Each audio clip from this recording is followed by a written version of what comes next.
तो ये है हमारी टीम जो सब कुछ भूल कर दिन रात इसी मिशन पर काम कर रही है। अगर आप भी हमें ज्वाइन कर ले तो सोने पर सुहागा हो जाएगा। अगर आप मुझे टीम में चाहते थे तो पहले कांटेक्ट क्यों नहीं किया? आपने स्पेस में ना जाने के फैसले के साथ डेस्क जॉब का भी इनकार कर दिया और अर्ली रिटायरमेंट के लिए अप्लाई कर दिया, और फिर पिछले 1 महीने में किसी के साथ कोई कांटेक्ट भी नहीं हुआ। इसलिए हमने सोचा शायद अब आप ब्रेक लेकर इस सब से दूर रहना चाहती हो, और इसीलिए किसी ने आपको परेशान करना सही नहीं समझा। बात तो आपकी सही है, फिर भी एक सुझाव देना चाहूंगी। ये जो आप कर रहे हो ना, ये मिशन नहीं, साफ सुसाइड है।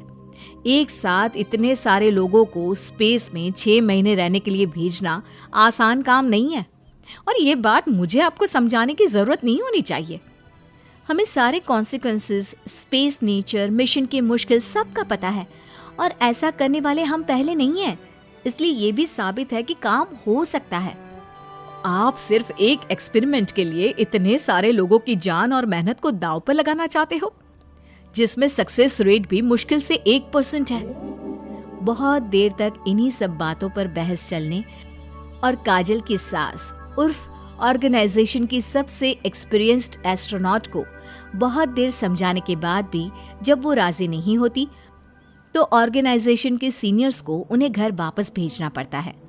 लेकिन उसी के बाद से न चाहते हुए भी सास मिशन के बारे में सोचना बंद नहीं कर पाती। इसी तरह 1 हफ्ता बीत जाता है।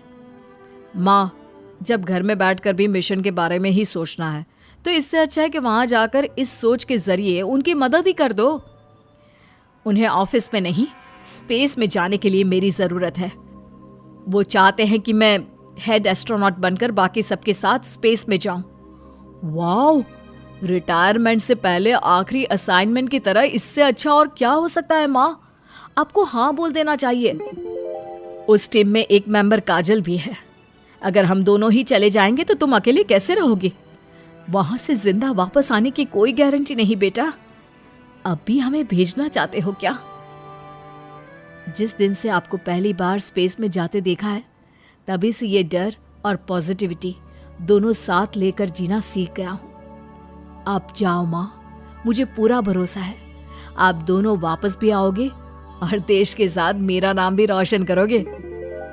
बेटी की बात सुनकर माँ के अंदर हिम्मत आती है और वो एक बार फिर स्पेस ऑर्गेनाइजेशन पहुंच जाती है, जहां उसके फैसले से सब बहुत खुश होते हैं और स्पेस मिशन की तैयारी पहले से ज्यादा जोश में शुरू हो जाती है। कुछ ही समय बाद दोनों सास बहू स्पेस में पहुंच जाती हैं। आखिरकार आज मेरी साइंटिस्ट बहू एस्ट्रोनॉट भी बन गई। सिर्फ स्पेस सूट पहन लेने से कोई एस्ट्रोनॉट नहीं बन जाता। मैं साइंटिस्ट हूँ और उसी में खुश हूँ।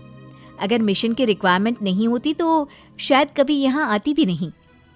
इसी तरह दिन पर दिन स्पेस की अनेक मुश्किलें और दिक्कत सहते हुए देखते ही देखते 6 महीने बीत जाते हैं और नामुमकिन को मुमकिन करके दिखाते हुए सब सही सलामत अर्थ पर वापस आ जाते हैं, जिसके बाद से दुनिया भर में ये मिशन सास बहू की अंतरिक्ष यात्रा।